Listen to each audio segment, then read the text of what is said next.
Hello friends, myself CS Saurabh Jain, and today we will discuss about the major changes which is going to implement from the 1st April 2025. The first major change is e-invoice upload deadline. So the business with a turnover of more than 10 crore is now required to upload e-invoice within 30 days of issuance. For example, if you have issue a manual invoice on 1st March, so you have to generate e-invoice within 30 days of issuance. In case if you have failed to generate the particular e-invoice, so the following invoice which is generated manually will be considered as invalid. So the most important aspect here is you required to generate the e-invoice within 30 days of issuance in case if your turnover is more than 10 CR. The second aspect is track and trace mechanism.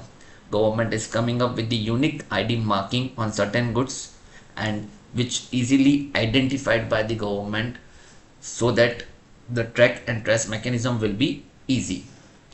If you fail to comply with the following guidelines, then in such a case the non-compliance will lead to penalty of rupees 1 lakh or 10% of tax payable, whichever is higher. The third one is e-way bill for unregistered person is now mandatory. I have already uploaded one video on how to register on e-way bill site by the unregistered person. Now the unregistered person is also required to generate the e-way bill by registering himself or herself into the e-way bill site. Now the fourth one, pre-deposit for penalty.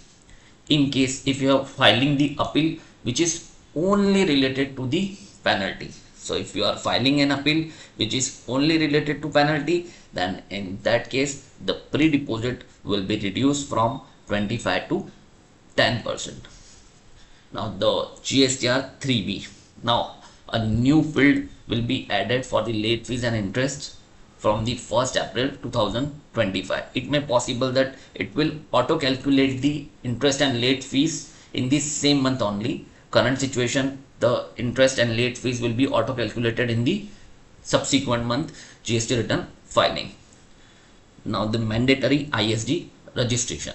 So from 1st April you have to take a mandatory ISD registration in case if you have a multi-state GST registration for transferring of an input services ITC to the respective state-wise GSTN registration. So that is required to take ISD registration for transferring such ITC. If you like my video, please share, like and subscribe. Thank you so much.